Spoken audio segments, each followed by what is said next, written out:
महिला मंडळांना विनंती आहे, थोडंसं आता शांतता धारण करा. लगेच व्याख्यानाला सुरुवात होणार आहे.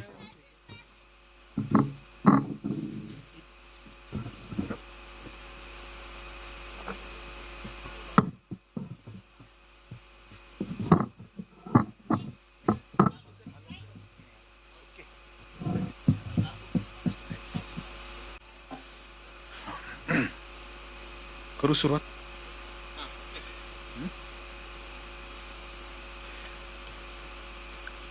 सर्वांना सर्वप्रथम छत्रपती शिवाजी महाराज यांच्या जयंतीनिमित्त मनापासून अगदी अंतःकरणापासून स्नेहपूर्वक तुम्हा सर्वांना खूप खूप शुभेच्छा. एकदा जरा जोरदार टाळ्यांचा गजर आपण झाला पाहिजेत. क्या बात आहे.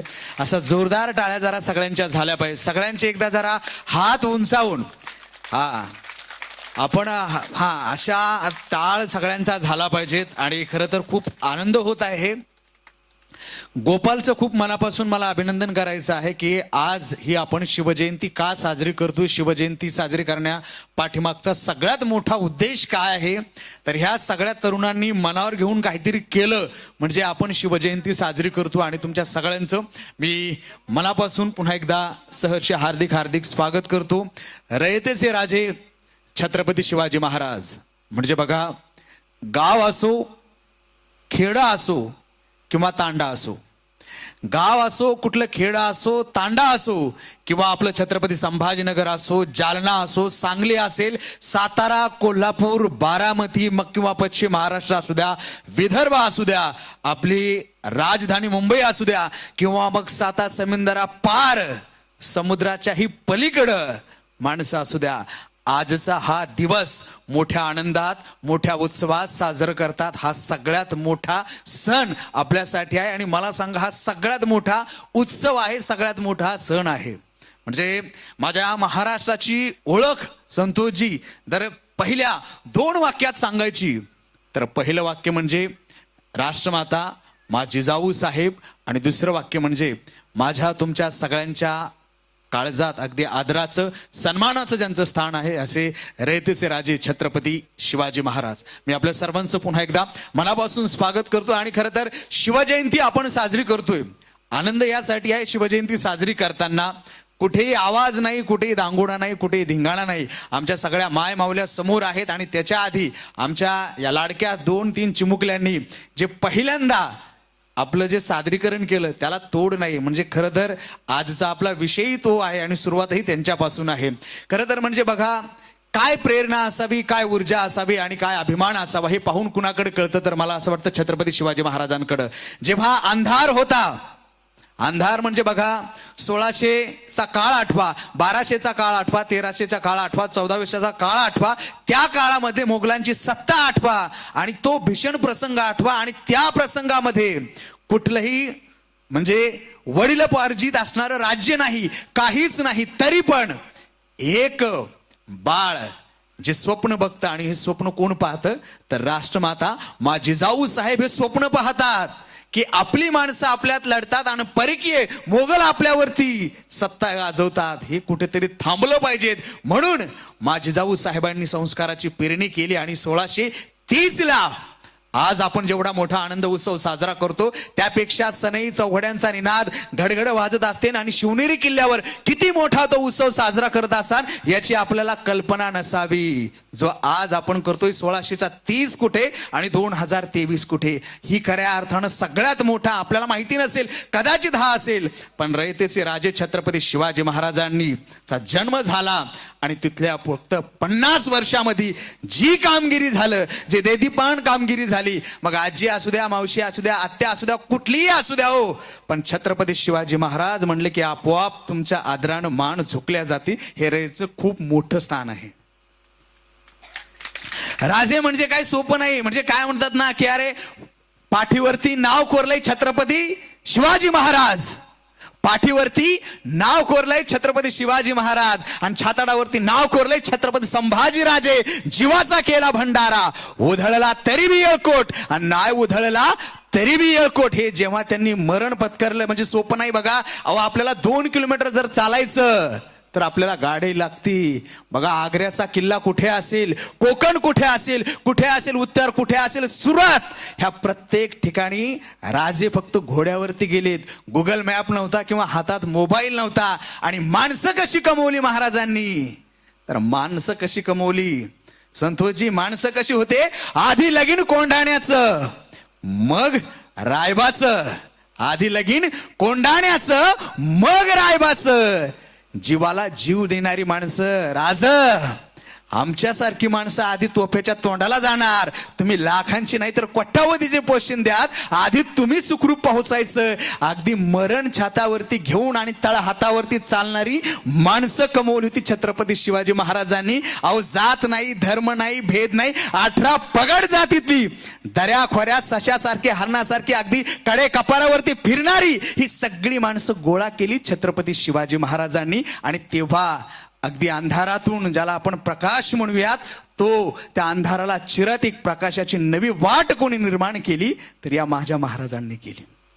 महाराजांचं नाव घेतल्यानंतर कुठलाही माणूस असू द्या, आदरानं सन्मानानं माना झुकल्या जातात. आणि खऱ्या अर्थानं शिवजयंती का साजरी करायची?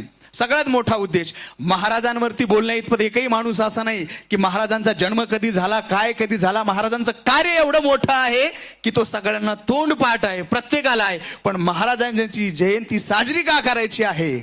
महाराजांकडनं आपण काय शिकावं? जयंतीचा जयघोष तर खूप झाला पाहिजेत.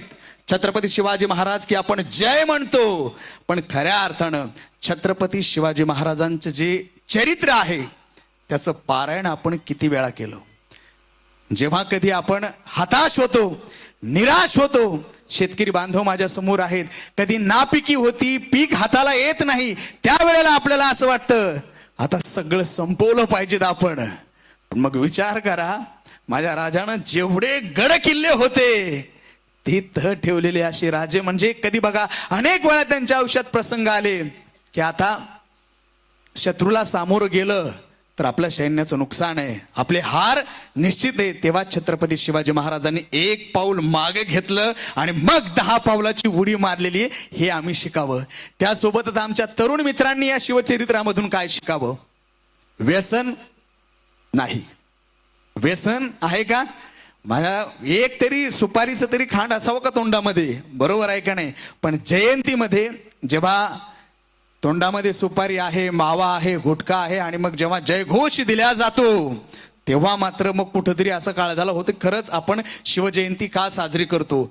बरोबर आहे का नाही? मी जरी तुमच्या समोर उभा असला, अगदी समोर आहे, तोंडात कधी सुपारीचा खडा नसतो, म्हणून सन्मानपूर्वक, आदरपूर्वक फक्त बाजूला उभा राहून काहीतरी बोलण्याचा प्रयत्न करतो. आणि दुसरी सगळ्यात महत्वाची गोष्ट म्हणजे छत्रपती शिवाजी महाराजांकडनं काय शिकायचं आहे आम्हाला? छत्रपती संभाजीनगर असो, कुठल्याही ठिकाणी असो, आमच्या माय मावल्या जेव्हा रिक्षामध्ये जातात, माझा वैयक्तिक अनुभव सांगतो तुम्हाला.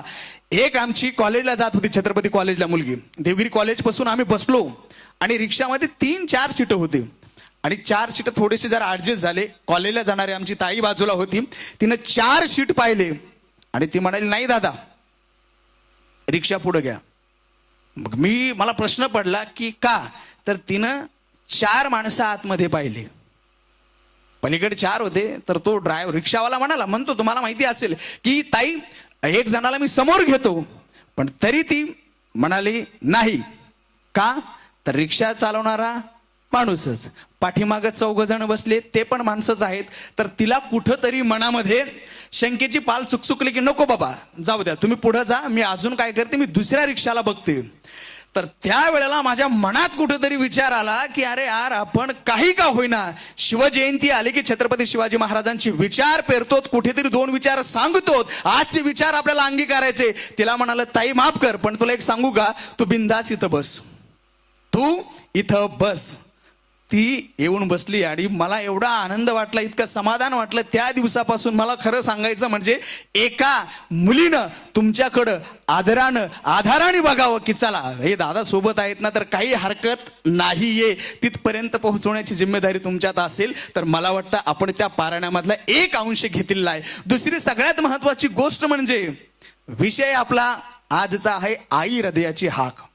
आता आई म्हटल्यानंतर बघा, प्रत्येक महापुरुष कुठलाही महापुरुष असू द्या, जे मोठे झाले तर त्यांच्या पाठीमागं कोण आहे, तर त्यांची आई आहे.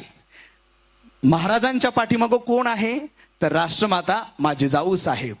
1630ला महाराजांचा, आज 19 फेब्रुवारीला जेव्हा जन्म झाला असेल, महाराजांना तर काही समजत नसेल. महाराज बालक होते तेव्हा महाराज राजे नव्हते, पण महाराजांना राजे होऊ शकतात, पराक्रम गाजू शकतात, हे कोणी सांगितलं, तर आमच्या मा साहेबांनी सांगितलं. इंस्टाग्राम फेसबुक वरती रील बनवायला नाही सांगितलं. दांडपट्टा घोडपट्टा ह्यावरती पळापळी लहानग्या मुलांसोबत मिसळताना आपलेपणा जिव्हाळा निर्माण करण्याचे संस्कार कोणी केले, तर आमच्या मा जिजाऊ साहेबांनी. म्हणून मला आज सांगायला असा आनंद वाटतो की शिवचरित्रामधून आपल्याला काय घ्यायचंय, तर आईचे संस्कार, आपलेपणा, जिव्हाळा, प्रेम, ह्या सगळ्या गोष्टी आपल्याला घेता आल्या पाहिजेत, तर ही आपली शिवजयंती आहे. मोठमोठ्याने जयघोषणा झाल्या अर्थ नाही. आई बघा, आई म्हणजे क्या कमाल आहे. एक शायर खूप सुंदर म्हणतो, मुझे मोहब्बत है मेरी हाथों की उन सब उंगलियों से, मुझे मोहब्बत है मेरी हाथों की उन सब उंगलियों से, न जाने कौन सी उंगली पकड़कर मेरी माँ ने मुझे चलना सिखाया होगा. माँ एक शब्द नहीं, वो पूरा महाकाव्य है. माँ एक शब्द नहीं, वो पूरा महाकाव्य है. माँ कोई रिश्ता नहीं यार, वो भगवान का दिया हुआ वरदान है. इसलिए तो कहते कि जब जब लिखा है मैंने कागज पर अपने माँ बाप का नाम, तब तब कागज से आवाज आई, हो गए तेरे चारों धाम. आणि हे आपल्याला तिथून समजलं पाहिजे, ही आपल्याला जाण असावी. आणि आजचा हा आपला जो विषय आहे, आई हृदयाची हाक. आई म्हणजे काय असते हो, आई म्हणजे काय असते, तर खूप सुंदर म्हणतात पमू शिंदे, आई एक नाव असतं, घरातल्या घरात गजबजलेलं गाव असतं. आई एक नाव असतं, घरातल्या घरात गजबजलेलं गाव असतं. आईचं एक साधं उदाहरण सांगतो. आत्ता हा पाठीमागं पडदा लावायचा होता. माझे 5-7 मित्र झटत होते, त्यांना कळत नव्हतं की काय करावं काय नाही. पण आमची एक माऊली उठली आणि कुठं नेटकापणा आहे सहज सोप्या पद्धतीनं सांगितलं. बरोबर आहे का नाही. ही असते आईची पाखरण, ही आईची ममता, की कळतं की कुठं काय कमी आहे आणि कुठं काय जास्त आहे. ही सगळ्यात मोठी गोष्ट आहे. आईची जेव्हा आपण सांगायला जातो, आई हा विषय जेव्हा मांडायला जातो, आई खरं तर पुस्तकातल्या 4 ओळी वाचून मांडायची नसते. मी कितीही पाठांतर केलं, काही जरी केलं तर मला विसरू शकतो. पण मला माहिती आहे, मी जर माझ्या आईला डोळे बंद करून आठवलं तर निश्चितपणे या मावल्यांसमोर मी आई थोडीफार मांडण्याचा प्रयत्न करेन. कारण ह्या सगळ्या मावल्या समोर उभा आहेत. जेवढं माझं वय नाही, बरोबर आहे का नाही, त्यापेक्षा कितीतरी पटीनं तुमच्या समोर बसलेला जगण्याचा अनुभव आहे. त्यामुळे तुम्हाला आई मी नाही समजावून सांगू शकत, फक्त आई मांडण्याचा प्रयत्न करतो. आई साने गुरुजींची असू द्या, आई स्वामी विवेकानंदांची असू द्या, आई कुठल्याही महापुरुषांची असू द्या, आई जगण्याला आकार देते. आई घडवते का नाही माणसाला, बरोबर आहे का नाही. आई काय सांगायचं, आईबद्दल खूप वेगळा आनंद आहे, बद्दल सांगायला खूप खूप काही आहे. म्हणजे आईबद्दल एखादी माहेर वाशिण असू द्या, सासर सोडून जाऊ द्या तिला, सासर म्हटले पण माणसंच असतात का नाही, पण जेव्हा माहेरी जाते तर त्यावेळेला विदर्भातली असू द्या किंवा खानदेशमधली असू द्या, आठवण काय असते बघा. ती म्हणती, गहू दयस बाजरी दयस, गहू दयस बाजरी दयस, अणदयता दयता माय दयन दयता, अणदयता दयता माय दयन दयता, याद माहेरनीस गहू दयस बाजरी दयस, अणदयता दयता माय दयन दयता, याद माहेरनीस याद माहेरनीस. कवी प्रशांत मोरे यांनी म्हणजे बघा आपली आईचं काय आहे, की आई कुठे आहे, तिकडे दोर कुसात आहे. आजच्या सारखा व्हिडिओ कॉल आहे का, इंस्टाग्राम आहे का, नाही. नवीन लग्न झालेल्या मुलीची काय करता हुरहुर असेल मनामध्ये, आई काय असते, आईचा हा जिव्हाळा, आईचं हे प्रेम माणसाला सांगता येत नाही. अनेक माणसांनी सांगितलं आई काय असते, पण आई मला असं वाटतं अनुभवावी. म्हणतात ना, पाऊस पडल्यानंतर मातीचा सुगंध, पाऊस पडल्यानंतर मातीचा सुगंध, गावाकडच्या आठवणी, ज्यांच्यासोबत आपण लहानाचे मोठे झालो ते गावाकडचे आपले मित्र, आणि सगळ्यात महत्त्वाचं म्हणजे शहरात शिकायला जाताना पालवात भाकर मिरचीचा ठेचा बांधून लगबगीनं आपल्या जवळ येऊन आपल्या चेहऱ्यावर हात कोंभाळून गोड मायेचा जी मुका घेणारी आई असते का नाही, तो मुका ज्या माणसाला आयुष्यभर काळजात जपता आला, मला असं वाटतं तो माणूस जगातला सगळ्यात श्रीमंत आणि सगळ्यात धन दौलत असणारा माणूस असेल, कारण आईचं त्याला ते जपता आलं पाहिजे. तुम्ही बघा, आई ही खूप मोठं महाकाव्य आहे. प्रत्येक जणासाठी एक वेगळी वेगळी आई असू शकते. प्रत्येक जणासाठी एक साधं उदाहरण बघा, तुम्हाला हे पुढे सांगतो की आई काय असते. एक छत्रपती संभाजीनगरच्या MIDC मध्ये कंपनीमध्ये कामाला असणार हे कुटुंब, मुलगा आहे घरामध्ये एक छोटासा 10-12 वर्षाचा, त्यांची बायको 10-12 वर्षापासून ते शहरात असतात, कंपनीत कामाला असतात. मग त्या दिवशी बायको म्हणते नवऱ्याला, अहो रोज तुम्ही काय करतायत, कंपनीत येतात डब्बा घेतात, कंपनीत जातात डब्बा घेतात येतात वापस, आज काही करा, मला प्रोझोन मॉलला फिरायला जायचं आहे. प्रोझोन मॉल मला बघायचं आहे. बघायचं नाही एकदा प्रोझोन मॉल कसा आहे, काय उत्सुकता प्रत्येकाला असते की कसा आहे प्रोझोन मॉल. माझ्या सगळ्या मैत्रिणी फोटो टाकतात, हे करतात, मला आज प्रोझोन मॉल बघायचा आहे. बरं, ते म्हणाले ठीक आहे आपण जाऊ प्रोझोन मॉलला. प्रोझोन मॉलला बघायला गेल्यानंतर मग ते बघायला लागले, कोणी पिझ्झा खायला लागलं, कोणी हे करायला, कोणी ते करायला. बाईची फजिती झाली, लिफ्टवरनं जाऊ कशी, खाली येऊ का पुढं काय, हे सगळं बघत बघत वर गेल्या, खाली घ्या, ह्या दुकानात जायचं नको बाई ते खूप महाग आहे, त्या दुकानात जायचं नको बाई, असं करत करत मुलांना हट्ट धरला, आई मला ना आईस्क्रीम खायची.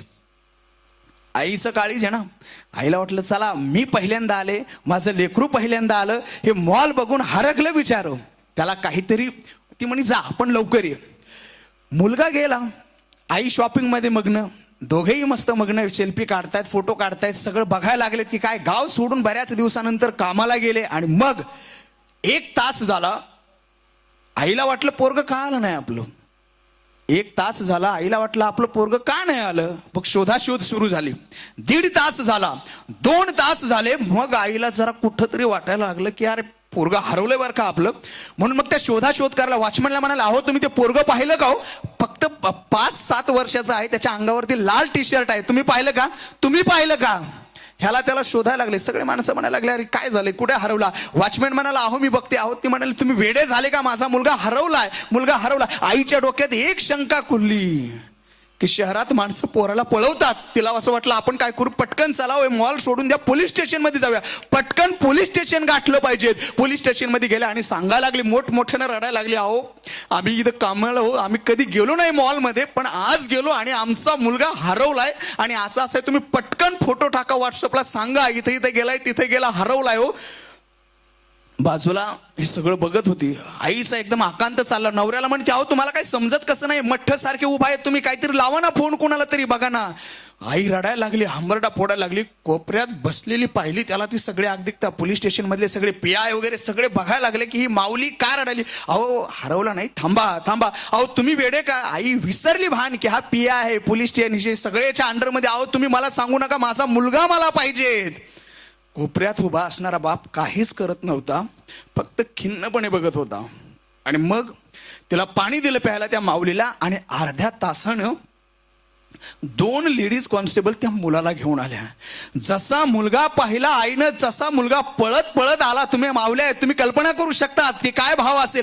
पळत मुलगा आला तसा आईने त्याचा पापा घेतला नाही, पहिले त्याच्या कानामागं 3-4 जोर जोरात वाजवल्या आणि नंतर पटापटा मुके घ्यायला लागली ती माऊली, गोड मुके घ्यायला लागली. नंतर जवळ घेतलं, हंबरडा फोडला, रडायला लागली की कुठं होता, किती शोधलं, काय केलं. आधी मारणारी माऊली, नंतर ती हंबरडा फोडला. आणि सगळं कोपऱ्यातून कोण बघत होता, तर हा जो बाप होता तो बाप बघत होता. बापाच्या डोळ्यात पाणी आलं की अरे आपलं पोरग हरवलं होतं, सापडलंय. माय किती रडत होती त्या बिचाऱ्याची. ते म्हणाला चला शिडको बस स्टँडला चला, पटकन लवकर चला.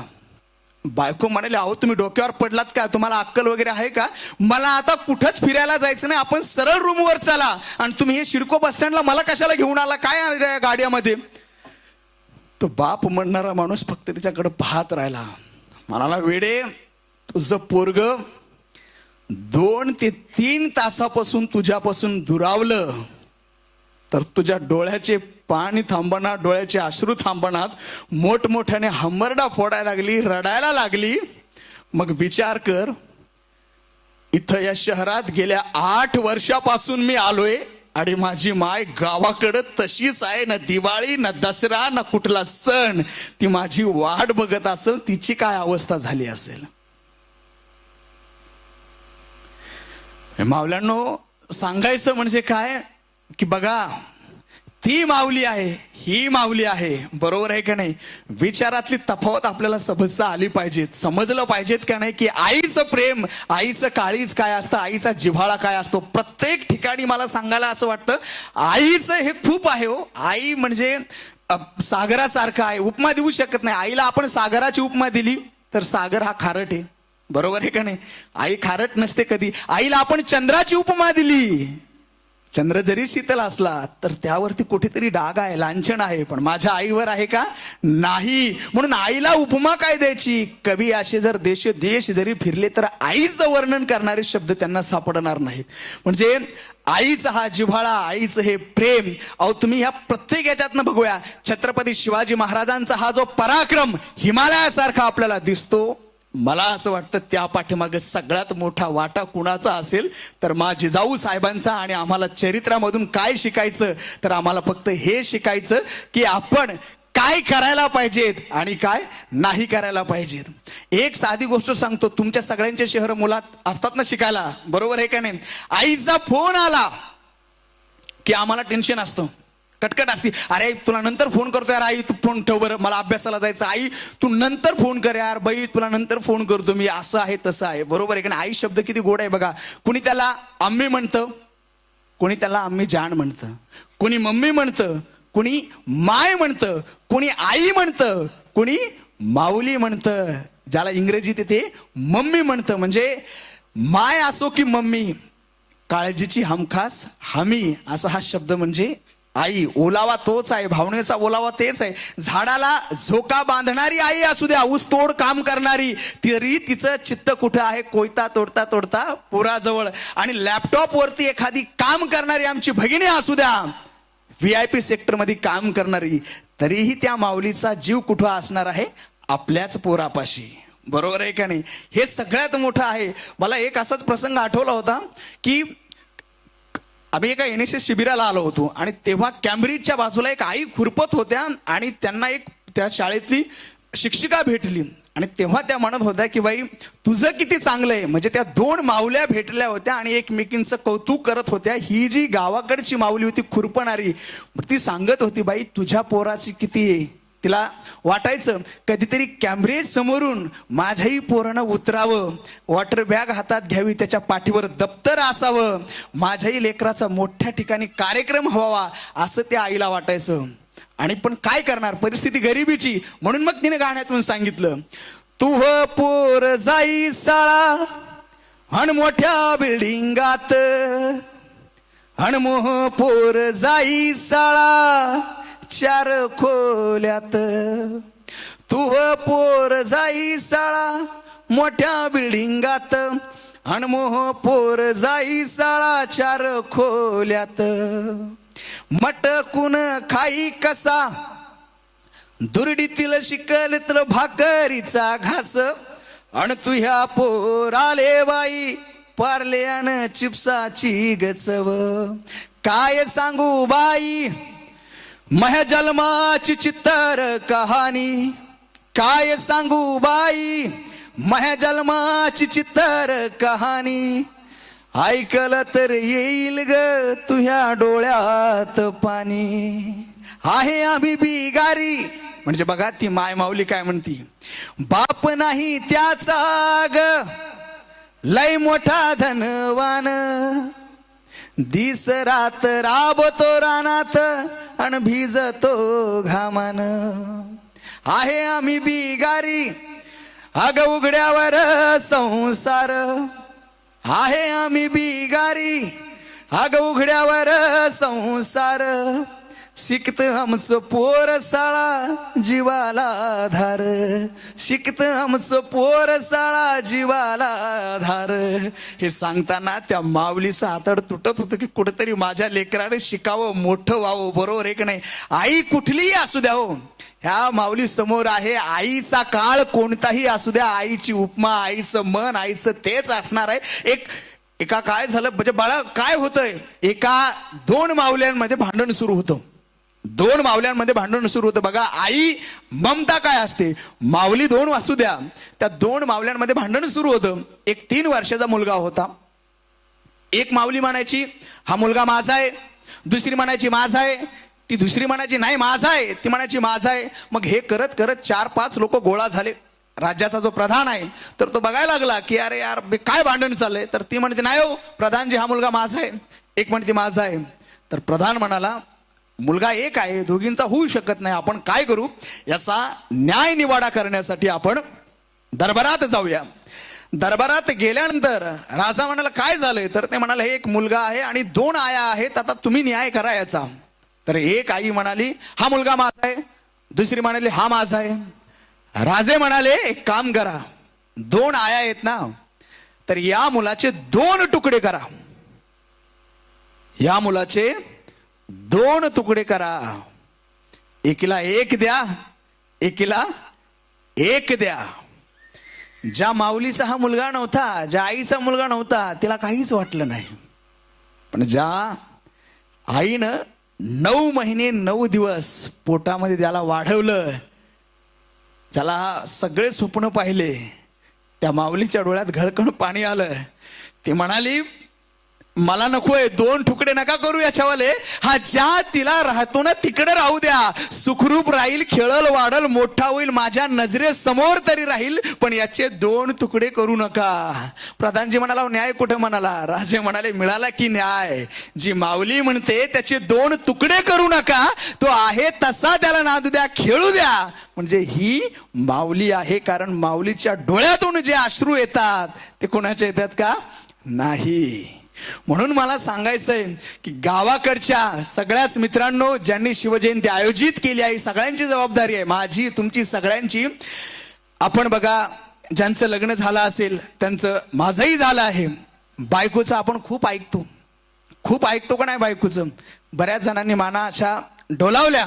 बायकोचं ऐकलं पाहिजे, कारण संसाराचा ती चाक आहे, रथ आहे. म्हणतात ना एक पाऊल तुझं एक पाऊल माझं, एक पाऊल तुझं एक पाऊल माझं, ऊन असो वारा असो, असो कोणतीही वाट, माझी तुला आणि तुझी मला साथ, एक पाऊल तुझं एक पाऊल माझं, दोघं मिळून उचलूया या संसाराचं ओझं. म्हणजे बघा लग्न झाल्यानंतर आपल्याकडे काहीच नसतं, एक रूम असते, एखादं एकर वावर असतं, त्या वावरात राबून साथ देणारी कोण असते, बायको. आणि मग तिच्या साथीनं 10चं 15 16 एकर होतं आणि सगळं भव्य दिव्य उभा राहतं.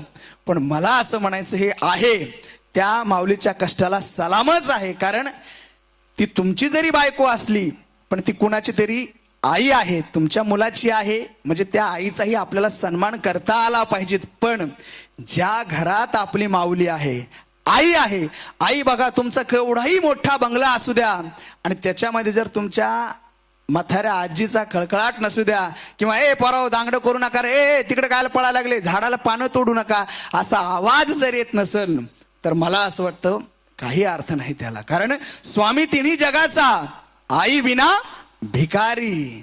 तुमचं केवढंही मोठं वैभव असू द्या, हो शीतलता, ओज, प्रेम, माय आहे, सगळं कशात आहे तर त्या शब्दामध्ये आहे. एकदा तुम्ही गोडवा बघा, आईच्या शब्दाची काय ताकद आहे. मला कधीच माहिती नव्हतं की आईचा काय असू. मी आईला म्हणायचो अरे यार तू आई डोक्याला ताण नको देऊ बरं. आई बघा, मुलगा उन्हाळ्याच्या सुट्टीला दिवाळीला आला, तुम्हाला कदाचित अनुभव असेल, बाबा तुला भजे खायचे का रे, तुला चपाती खायची का, तुला चटणी खूप आवडती, तुला शेवया करून देऊ का, तुला हे करून देऊ का. आणि पोरग अरे ते बाजूला ठेव यार, मला नको, हे बाजूला ठेव, ते बाजूला ठेव. पण मला असं म्हणायचं कधीतरी माऊलीच्या हातचं तुम्हाला आवडलं जरी नसलं, असा जगातला एकही माणूस नसेल की त्याला आपल्या आईच्या हातचं जेवण आवडत नसेल, बरोबर आहे का नाही माऊली. तर ते अगदी आनंदानं आदरानं आपल्याला घेता आलं पाहिजेत, खाता आलं पाहिजे, आपल्या आईसोबत एक तरी सेल्फी फोटो काढता आला पाहिजेत. आता मी जर म्हणाल तुमच्या हातातला मोबाईल घ्या आणि त्यामध्ये किती जणाच्या मोबाईलमध्ये आपल्या आईचा फोटो आहे? किती जणाच्या आईच्या फोटो आहे आपल्या मोबाईलमध्ये? तर बरेच जण म्हणतील असतील. आता असला तर खूपच चांगली गोष्ट आहे, पण नसला तर मला असं वाटतं एकदा तरी आईसोबत आपल्याला फोटो काढता आला पाहिजे. आपल्याला वाटतं अरे आता आपण मोठे झालोत, आपलं हे झालंय, आपल्या आईसोबत आपल्याला कशाला फोटो काढायचा?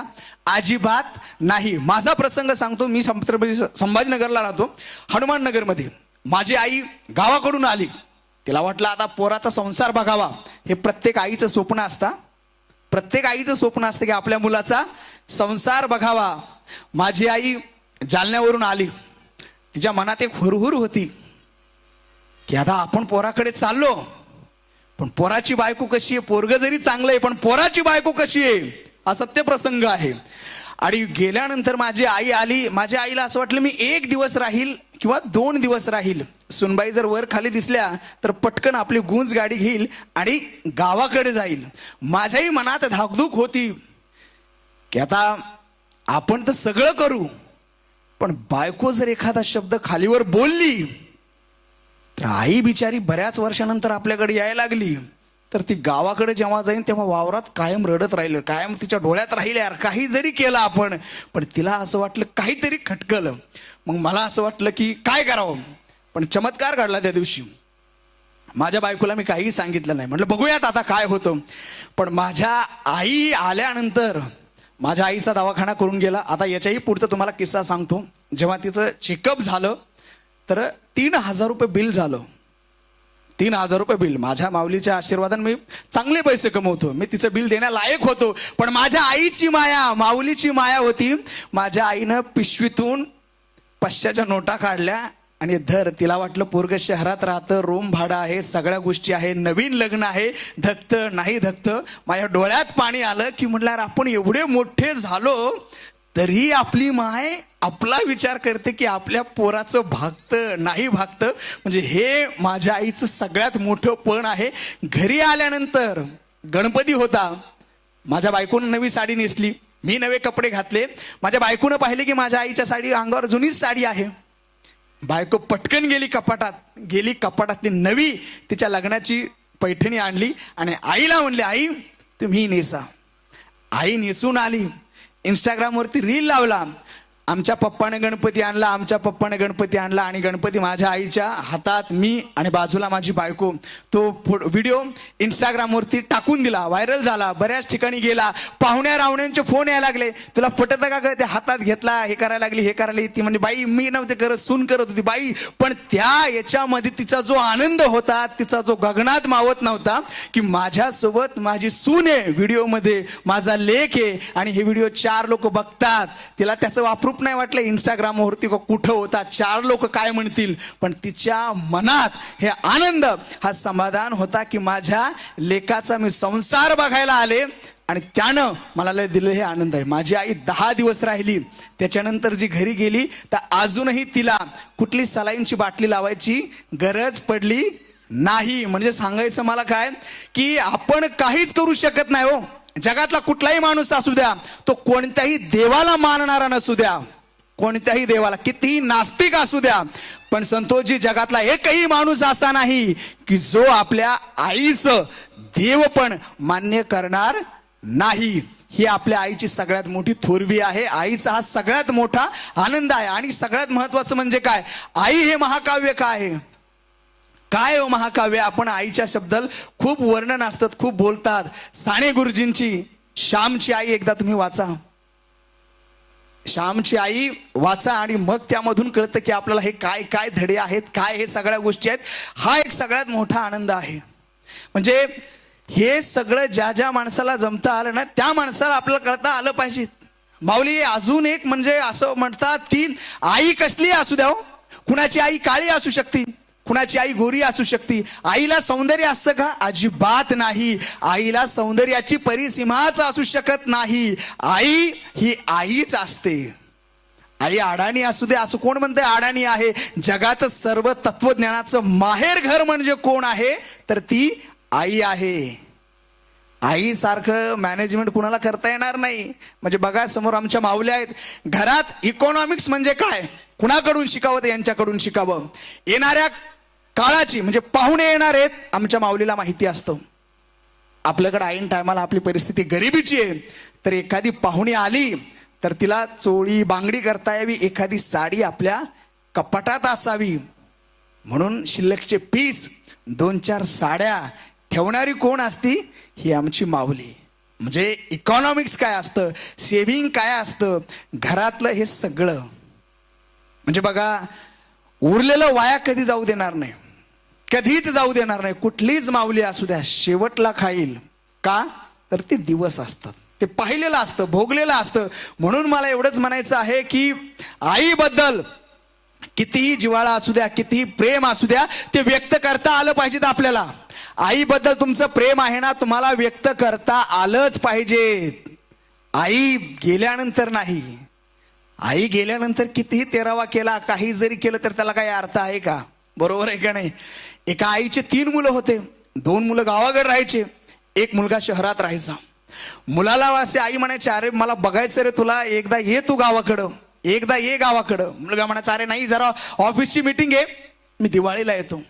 अरे नाही, पोरांच्या एक्झाम आहेत ग, काय करतो मी, येतो ना पुढच्या रक्षाबंधनला येतो. बहीण वाट बघायला लागली, माय वाट बघायला लागली. दिवसांदिवस गेले आणि एक दिवस फोन आला की आई गेली रे, आई गेली. आई गेल्यानंतर हा माणूस जेव्हा येतो, बघतो आई काय बघणार आहे त्याच्याकडं, आई काय बोलणार त्याच्याकडं. म्हणून मला एवढंच म्हणायचं आहे की जगाच्या पाठीवर तुम्ही कितीही मोठे व्हा, कितीही मोठे व्हा, पण जिनं आपल्याला मोठं केलं, ज्यांनी आपल्याला मोठं केलं ना, तर त्यांच्यासाठी मात्र थोडं तरी जमिनीवर राहता आलं पाहिजेत का नाही आपल्याला. आपल्या आईला जर आपल्याला भेटता येत नसन तर काय अर्थ आहे तुमच्या श्रीमंतीचा, काय अर्थ आहे तुमच्या या सगळ्या वैभवाचा? अजिबात नाही. त्याला गावाकडच्या भाषेत काडी लावा म्हणतात. तुम्हाला जर माणुसकी नाही, तुम्हाला जर मायेचा ओलावा नाही, प्रेम नाही, जिव्हाळा नाही, तर तुम्ही काडी लावा. म्हणून बघा, फक्त छत्रपती शिवाजी महाराजांचं चरित्राचं पारायण करा. ज्या ज्या ठिकाणी मा जिजाऊ साहेबांनी आदेश दिलेला आहे, तो आदेश मानून, तोच आदेश अंतिम लक्ष्मण रेषा समजून छत्रपती शिवाजी महाराजांनी त्यानुसार पुढे पाऊल टाकलेलं आहे. म्हणून आज माझ्या तुमच्या सगळ्यांच्या काळजात हे नाव आहे. कित्येक राजे होऊन गेले, आठवतं का कुठलं नाव कोणाचं? अजिबात आठवत नाही. छत्रपती शिवाजी महाराज का आठवतात? कारण आईचं देव पण त्यांनी मान्य केलं, आईला देवाचा दर्जा दिला आणि आई मानेल ती दिशा, आईने दिलेले संस्कार, हातावरती आईला संस्कार दिलेले सगळे घेऊन हे स्वराज्य उभं केलं महाराजांनी. शिवजयंतीचा सगळ्यात मोठा उद्देश काय असावा? तर हा सगळ्यात मोठा. या प्रांगणामध्ये आपण आहोत, हा प्रांगण आहे. या प्रांगणामध्ये खऱ्या अर्थानं महानुभव पंथाचे जे संस्थापक आहेत चक्रधर स्वामी, सूत्रपाठ हा जो आहे हा वेद मानला जातो या पंथाचा. तर तो वाचता आला तर वाचा. म्हणजे हे बघा, एक लोककथेनुसार कावळ्या आणि चिमणीची गोष्ट पण त्यामध्ये आलेली आहे. पहिल्या कवयित्री महदंबा धवळे म्हणजे लग्नगीत पण त्यांनी लिहिलेले आहेत. आणि सगळ्यात मला सांगायला आनंद होता, आवर्जून उल्लेख करा असं वाटतो, 12व्या शतकामध्ये म्हणजे यादवांच्या काळामध्ये स्त्री पुरुष समानता, आज ज्यावरती मोठमोठे परिसंवाद होतात, ज्यावरती मोठमोठे PhD झालेले लोक भाषण देतात, हे काम कधी केलंय?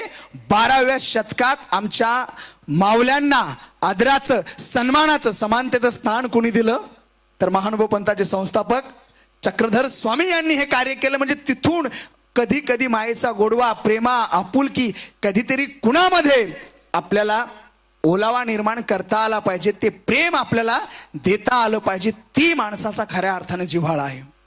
आई म्हणजे सोपं आहे गाव. ते म्हणतात ना, झाली तू परीस केलं माझ्या जिंदगीच सोन, झाली तू परीस केलं माझ्या जिंदगीच सोन, अन माय तू ह्यार जगण्याला माझा र सलाम. प्रशांत दादाची एक सुंदर कविता आहे. ते म्हणतात, माय तुझा हात परीस माझा लोखंडी गझुला माय तुझा हात परीस, माझा लोखंडी गझुला हात परीस लागता, झुला सोन्याचा झाला, झुला सोन्याचा झाला.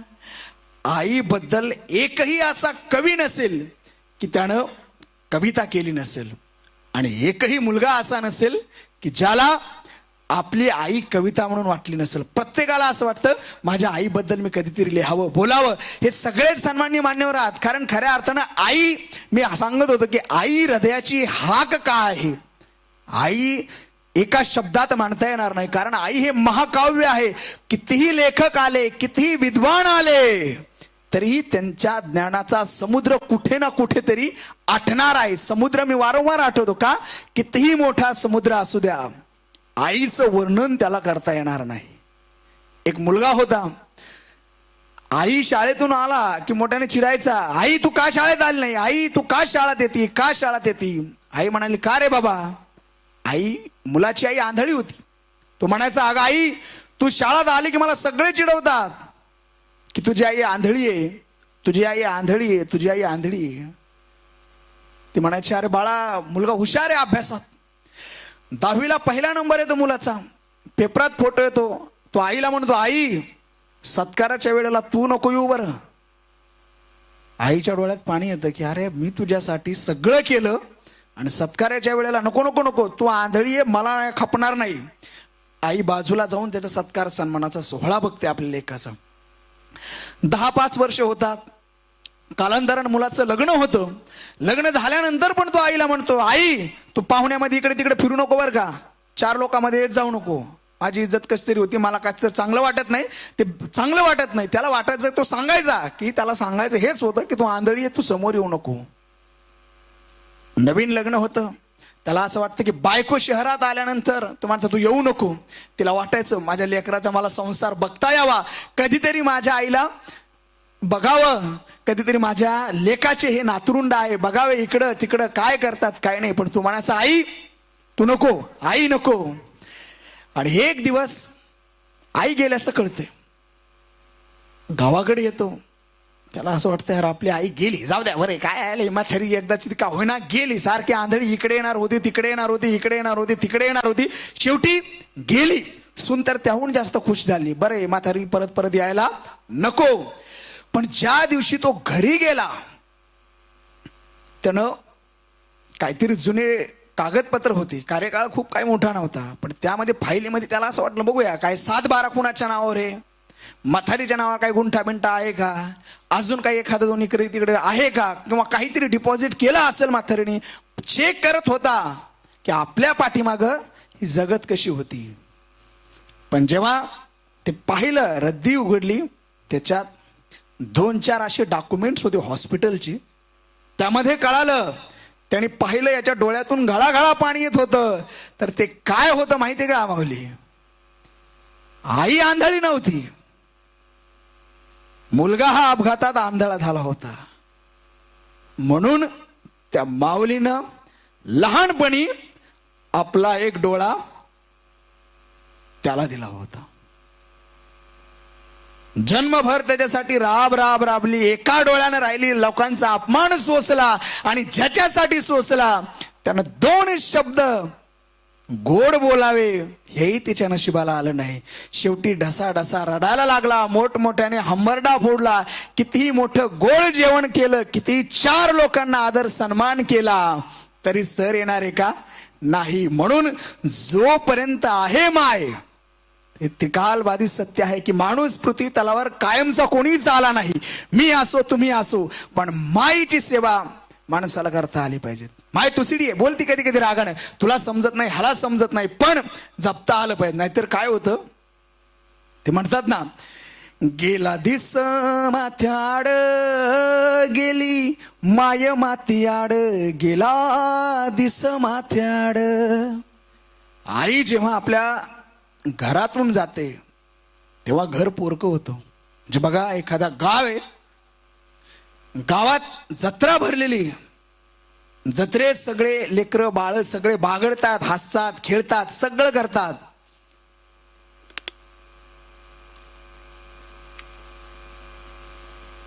हे सगळं बागडत असताना अचानक 4 पाहुणे येतात जातात, पण अचानक जर जत्रा उठून गेली, पाल रिकामे दिसतात, काही समोर येत नाही, माणसाचं मन हुरहुर करतंय. असं वाटायचं इथं हा काहीतरी पाळणा होता, इथं शेव जिलेबीची दुकानं होती, इथं मुलं बागडायची, इथं मुलं खेळायचे, हे सगळं आपल्या समोर आठवतो.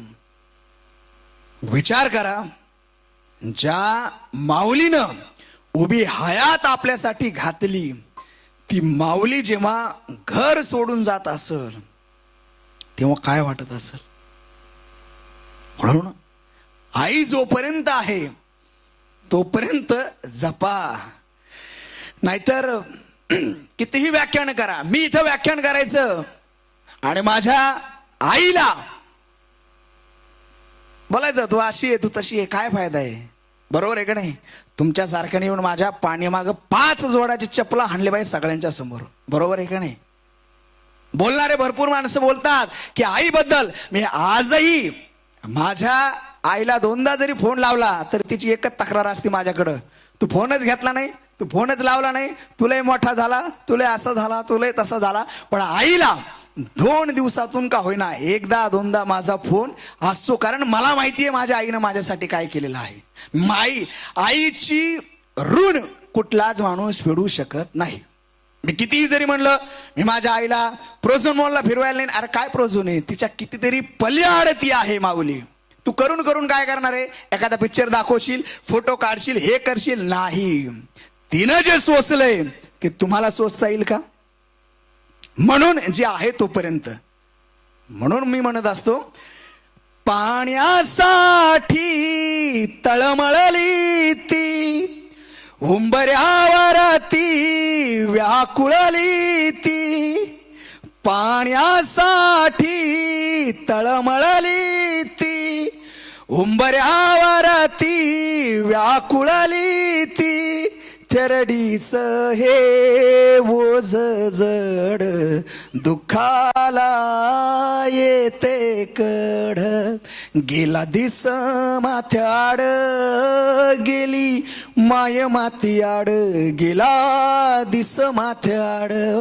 घर होते पंढरपूर, मोक्ष मार्गाचा हा गजर, वेढा पडला रे विठू, दांडा गोतास कुऱ्हाड, गेला दिस माथ्याड, गेली माय मातीयाड. माय एकदा गेली ना परत नाही येत यार. एकदाच ये.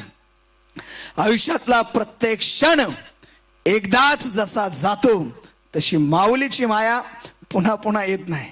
ते म्हणा, वनवा पेटला हारे मनाला, वेदनाया मातीच्या मनाला, गेला बहर आता झडून, गेला बहर आता झडून, जळी सावलीच झाड, गेला दिस माथ्याड, गेली माय मातीयाड.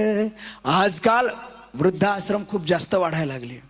ज्या घरामध्ये किंवा ज्या समाजात वृद्धाश्रम सगळ्यात बघा, लोक आमच्या आदरणीय वैजनाथ दादा या ठिकाणी आहेत की लोक केक कापण्यासाठी वृद्धाश्रमात जातात. मला एक जण म्हणाला की आपला एक कार्यक्रम आहे, आपण तो वृद्धाश्रमात करूया, तुम्ही आईच्या कविता घ्या. म्हटलं हे पाप मी करणार नाही.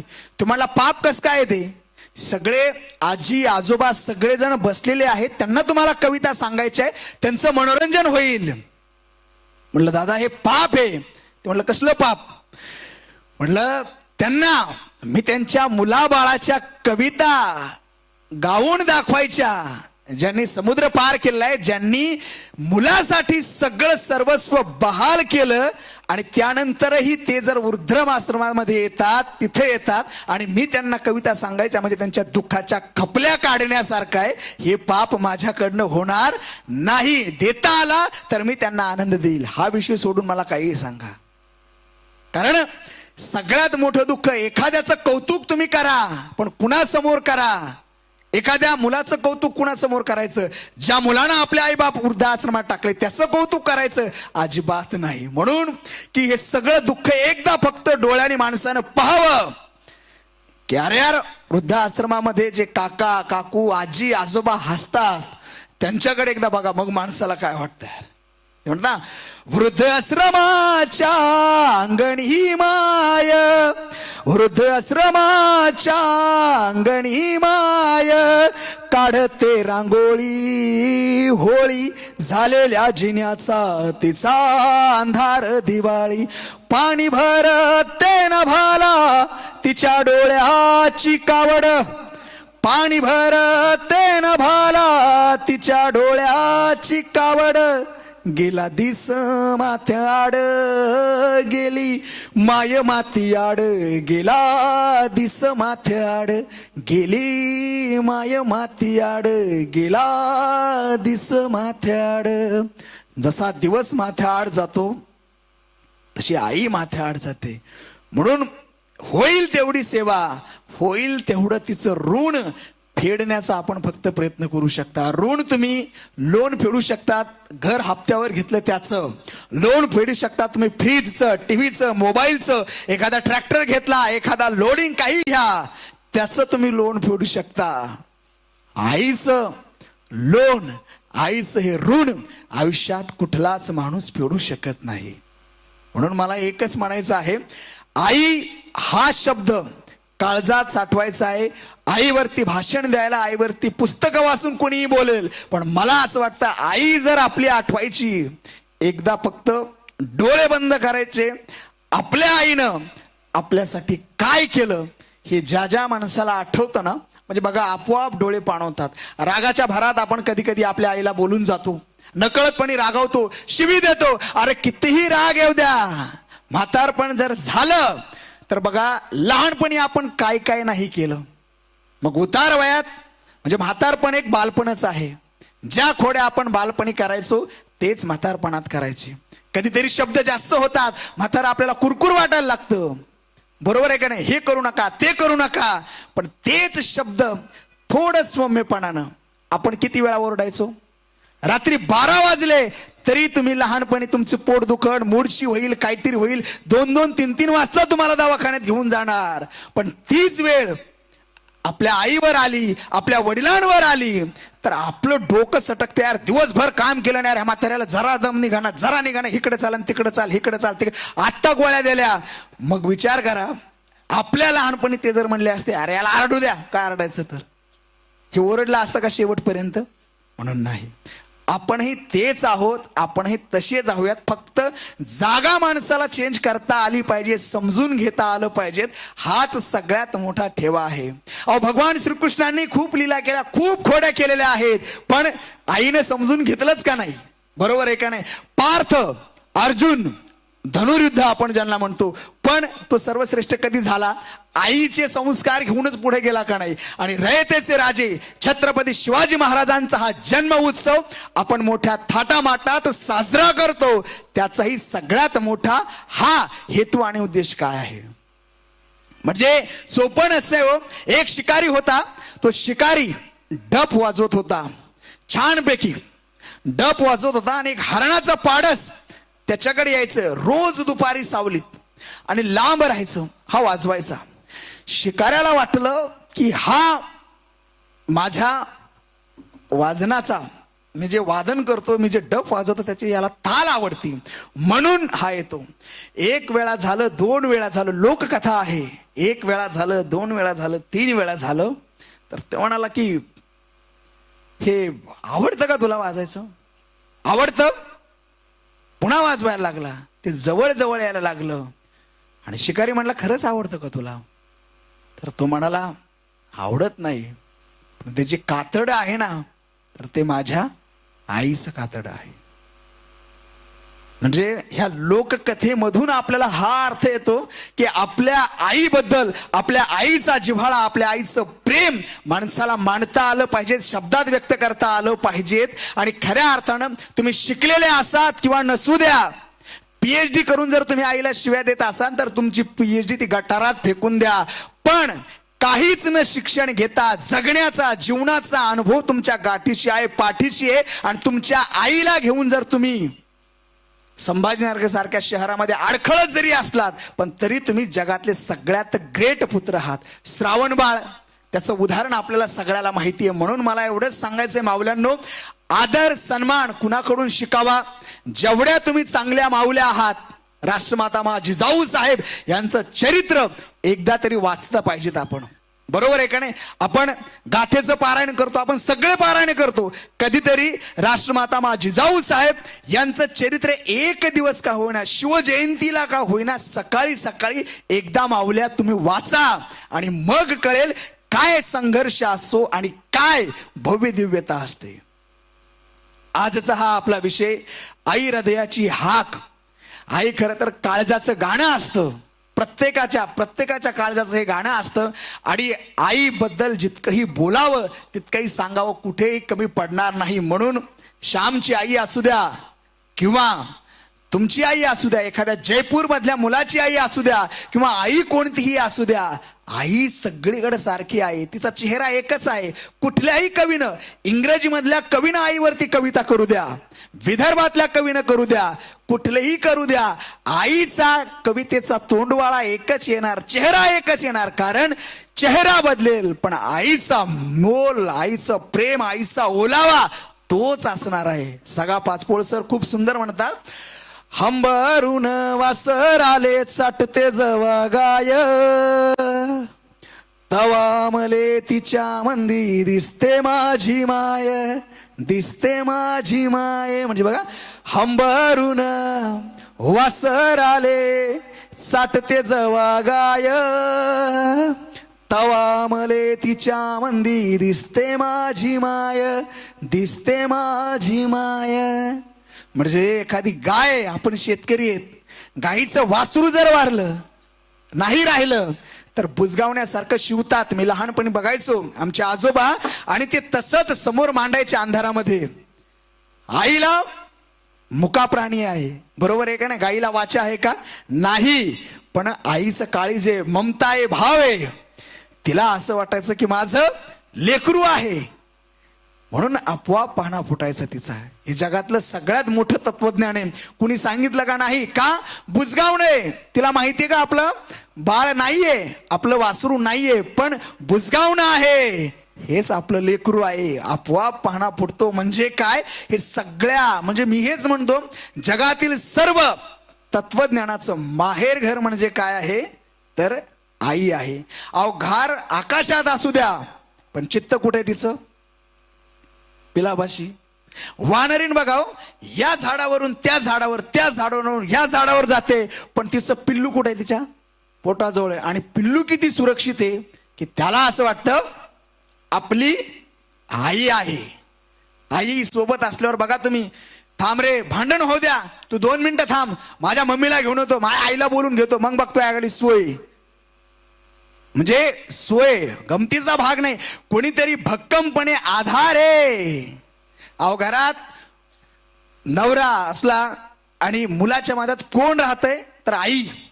पोरग किती बी जायला असू द्या, पिंट्याचे पप्पा थांबा, पिंट्या म्हणतो दादाला सांगा हे करा. म्हणजे मुलामध्ये आणि वडिलांमध्ये संवाद कोण आहे, भिंत कोण आहे तर कोण आहे? आई. आईला सगळ्यांच्या शिव्या खावा लागतात.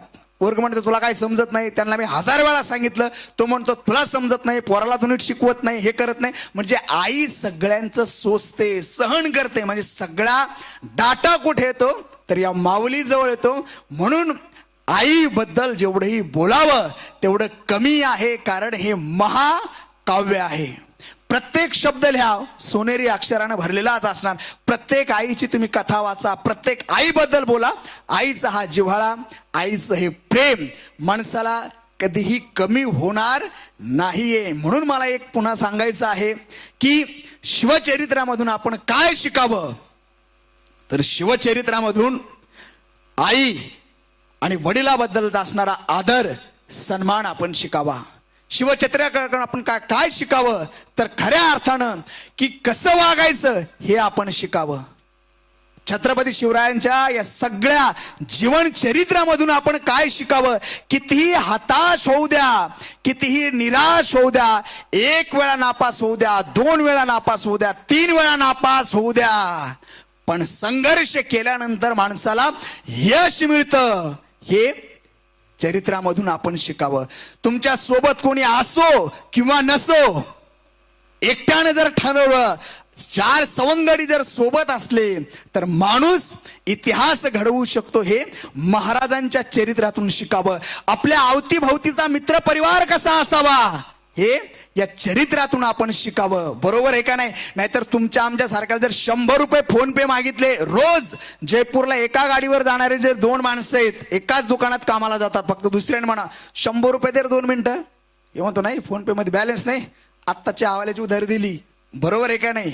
माणसं कशी असावे तर काळीच काढून देणारे असावे. बरोबर आहे का नाही? अहो, बाजीप्रभू देशपांडे सारखा माणूस घोडखिंड लढवतोय, माहितीये पुढे मृत्यू आहे, अर्धा 1 तास 2 तास नाही लढलो, पळून गेलो असतो, पण नाही, राज आधी गडावर द्या, पोहोचल्याची आम्हाला खबर द्या, तोपर्यंत मी हे घोडखिंड अडवून ठेवतो. एवढा महान विचार असणारे माणसं महाराजांच्या सोबत होती, म्हणून स्वराज्य घडलं. म्हणून या शिवचरित्रातून आपण काय शिकावं तर आपल्या बाजूला असे माणसं असावे, खंबीरपणे आपल्याशी लढणारे असावे. शिवचरित्रामधून आपण काय शिकावं? अरे जात नाही, धर्म नाही, भेद नाही, भाव नाही, कारण विठूची आम्ही लेकरे, रखमाई आमची आई, आम्हा जात वेगळी नाही, आम्हा धर्म वेगळा नाही. चंद्रभागेच्या तीरावरती आम्हा वारकऱ्यांची वस्ती, आम्हा जात वेगळी नाही, आम्हा धर्म वेगळा नाही. जात धर्म पंथाच्या पलीकडं, अहो कुठलाही धर्म घ्या, रामोशी असू द्या, सुतार असू द्या, कोळी असू द्या, कोली असू द्या, वडार असू द्या, रामोशी असू द्या, प्रत्येक माणूस मावळा म्हणून होता. मुस्लिम बांधव सगळेच होते ना, म्हणतात ना, कारण नाम हिंदू हूं ना तो मुसलमान है, लाम तेरी गीता पढ़लू तू पढ़ले कुरान. नाम हिंदू हूं ना तो मुसलमान है, लाम तेरी गीता पढ़लू तू पढ़ले कुरान. अब दोस्तों बस एक ही है अरमान कि एक ही थाली में खाना खाए ये सारा हिंदुस्तान. हे जेव्हा विचार माणसाच्या मनात येतात की नाही, प्रत्येक माणूस आपला आहे, जिव्हाळा प्रेम भाव जोपर्यंत निर्माण होत नाही, प्रेम जिव्हाळा भाव कुणाच्या ठाई असतो? आईच्या असतो. मावलांनो, तुम्हाला माहितीये, तुमचा मुलगा असू द्या आणि त्याच्या सोबतचा शाळेतला मित्र असू द्या, त्याला कधी जात विचारली जात नाही. का? तर माया पोराचा मित्र आहे म्हणून त्याला तुम्ही घरी बोलवणार, ख्याली खुशाली विचारणार, तुमच्या पोरासोबत त्याला काहीतरी गोडधोड खायला देणार. ही मायेची ममता आहे, हे आईचं प्रेम आहे. कारण आईचं प्रेम हे आंधळं असं आणि त्याला पुढचं काही दिसत नसतं. म्हणून जगातलं सर्वश्रेष्ठ तत्वज्ञान कोण आहे तर हे आईचं प्रेम आहे, आईची माया आहे. आजचा हा सगळ्यात मोठा सोहळा इतका भव्य दिव्य आपण निर्माण केला, खऱ्या अर्थानं शिवजयंती. छत्रपती संभाजीनगर असो, गाव असो, खेडा असो, तांडा असो की 7 समुद्रा पल्ल्याडा असो, मोठ्या आनंदात मोठ्या उत्सवात साजरी होतीये. आणि आज आपण या प्रसंगी आई हृदयाची हाक हा विषय कुठंतरी मांडण्याचा प्रयत्न करतो, कारण सगळ्या माऊल्या समोर आहे, तुमच्या समोर हा मांडण्याचा प्रयत्न केलाय. पण एक गोष्ट सगळ्यात महत्वाची आहे, ती म्हणजे आईला माणसाला जपता आलं पाहिजे, आईला काळजात ठेवता आलं पाहिजे. आईला म्हणजे आपण म्हणतो ना, आई काळजात असल्यासारखी असते. प्रत्येक कवी बघा आपल्या आईबद्दल खूप खूप सुंदर सांगतो. एक कवी खूप सुंदर म्हणतात की इकॉनॉमिक्स म्हणजे काय असतं, इकॉनॉमिक्स म्हणजे काय असतं हे मला कधी कळालं, जेव्हा माझी आई मला आईस्क्रीम मागितल्यानंतर पायी पायी पायी पायी उन्हात चालत 1-2 किलोमीटर चालत गेल्यानंतर रिक्षाच्या भाड्यातून उरलेल्या 10 रुपयाची आईस्क्रीम मला जेव्हा घेऊन द्यायची, तेव्हा मला कळालं की इकॉनॉमिक्स म्हणजे काय असतं. म्हणजे हे आईचं तत्वज्ञान आहे की आपल्या लेकराला आईस्क्रीम द्यायची आहे, पण रिक्षाने गेलं तर 10 रुपये जातील, म्हणून पायी पायी चालत घरापर्यंत पोहोचायचं आणि त्या भाड्यातून, रिक्षा भाड्यातून हे पैसे द्यायचे, हे इकॉनॉमिक्स आहे. अहो घरात एखाद्या मुलीचं लग्न असलं तर आमची माऊली 10-10च्या 5-5च्या 10-10च्या 20-20च्या नोटा परत परत परत मोजणार. पैसे रात्रीतून वाढल्या जाणार नाही. तरी पण आईचा एक ओलावा आहे, जिव्हाळा आहे, प्रेम आहे. परत परत परत परत परत परत मोजणार. म्हणजे पैसा वाढत नाही पण आईचं प्रेम, आईचं काळीज वाढल्या जातं. हे सगळ्यात मोठ्या गोष्टी आहेत. घरात तुम्ही बघा, प्रत्येक वेळेला बघा, माझी आई मला जेव्हा फोन करते, अरे वांगे काय पावशेर आहेत, आपण म्हणलं अरे 15 रुपये मी पाठवून देते. पण मी पाठवून देते. आता मला माहिती आहे पाठवून द्यायचे म्हटल्यानंतर गावाकडनं इकडे यायला की 200 रुपये लागणार. पण तिच्या डोक्यात येतं का? नाही. तिची भोळी भाबडी माया, मी पाठवून देते. हे माणसाला ज्याला अंडरलाईन करता आलं, जे समजता आलं, वेचता आलं, माणसानं वेचत वेचत जे वेचता आलं ते आईकडनं टिपता आलं पाहिजेत. आई हे तत्वज्ञान नाही, माहेर घर आहे आणि खऱ्या अर्थानं महाकाव्य आहे. मी पुन्हा एकदा आपल्या सर्वांचे मनापासून आभार व्यक्त करतो की खरं तर गोपाल कुठे आहे? गोपाल उभा राहा एकदा. गोपाल झाले, रामहरी झाले, हे माझे विद्यार्थी आहेत. कुबेर गेवराई म्हणजे आमच्या मामाचं गाव गेवराई म्हणजे. आणि त्या शाळेला म्हणजे 7वी 8वीला हे मुलं होते. तर मी करमाडवरनं पायी यायचो, कधी रिक्षा बाबा गाडीमध्ये असं तसं यायचो. पण हे मुलं ज्या मेहनतीने काम करायचे आणि मला आज आनंद आहे की ज्या मुलांना मी शिकवलं, रामहरी असेल, हा असेल, साक्षीमती, हे सगळे जे आमचे विद्यार्थी होते, ऋषिकेश, कुबेर असेल, हे सगळे पोरं, कार्तिक कुबेर असेल, आमचे चल उठ भारतात या नाटकातले हे पोरं आज कुठल्याही वाईट व्यसनाला गेले नाही. आज हे सगळे पोरं चांगल्या मार्गाने आहेत. आणि तो मला जेव्हा फोन करून सांगतो, सर आम्ही शिवजयंती साजरी करतो आणि छोट्या खाणे लेवलवरती करतो का, तर आम्ही लहान असल्यामुळे आम्हाला प्रतिसाद भेटत नाही आणि तेवढा आवाका नाही की चांगली माणसं आम्ही आणू शकतो. म्हटलं मी नक्कीच येईल. पण अभिमान याचा वाटतो की ज्या पोरांसाठी आपण 10 वर्षापूर्वी करमाड सारख्या ठिकाणाहून पायी येत होतो, ती पोरं कोणी डॉक्टर होते, कोणी असे उद्योजक होतात, कोणी वेगळ्या वेगळ्या क्षेत्रात जातात, तेव्हा नक्कीच आनंद होतो. कुठल्याही क्षेत्रात जा पण व्यसनापासून जितके लांब राहाल तेवढा सगळ्यात मोठा आनंद, समाधान आपल्या मायबापाला असतं. आणि म्हणून मला असं वाटतं शिवजयंती साजरी करण्याचा अधिकार कोणाला आहे, तर या असल्या पोरांना आहे. नाहीतर तोंडात मावा, दारू.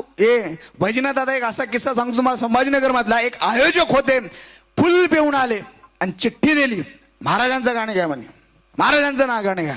म्हटलं घेत नाही, मी आयोजक आहे.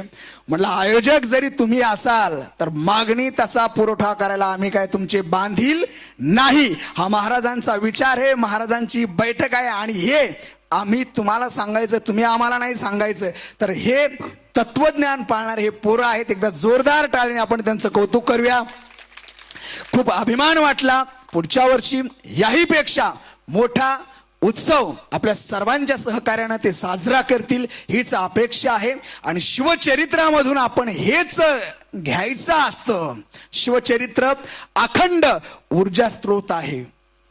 शिवचरित्रामधून अशा कित्येक पिढ्या घडतील. म्हणजे मीही लाखो वेळा जेव्हा आयुष्यामध्ये बऱ्याच वेळा असं होतं, आपल्यासोबत काय होईल, कसं होईल, काय होणार, तेव्हा मात्र आपण एकदा शिवचरित्राचा पारायण माणसाला करता आलं पाहिजे. कारण प्रत्येक आई बापाचं स्वप्न असतं ना की ती ही सगळी गोष्ट आहे. म्हणून जाता जाता एवढंच एक ती कविता आहे ती तुमच्या समोर मांडतो आणि रजा घेतो की प्रत्येक इथल्या आई बापाला वाटतं की माझं पोरग मोठं साहेब व्हावा.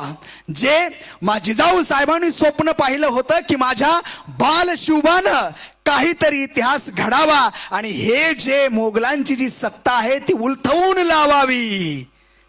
आपली ही आई तेच स्वप्न बघते. आपल्या आईचं स्वप्न काय असतं, माझ्या लेकरानं शिकावं, मोठं व्हावं, शहरात जाऊन नाव कमावं, 4 चौघात सोयऱ्या धायऱ्यात आमचा मान सन्मान वाढावा आणि आम्ही जे राबलो, ज्यांच्यासाठी आम्ही कष्ट केले, त्या कष्टाचं कुठंतरी पांग आमच्या पोरानं फेडावं हीच प्रत्येक मायबापांची इच्छा असते. म्हणून अरे सांगवा पाठवा रे गावाला,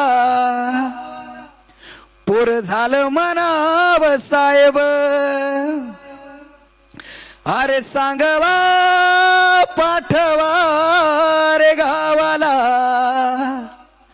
पोर झालं म्हणाव साहेब, अरे गावाकडल्या रे सावकारा मनाव फिटलं तू हसार कर्ज, अन नाही कुणाची र दमडी आता, अन नाही कुणाच र ओझ, आणि गावाकडला रे सावकार म्हणे कसं फिटल हे सार कर्ज, तवा महाबाप मोठ्या तोऱ्यात म्हणे दादा, महपोर झालं मोठ साहेब.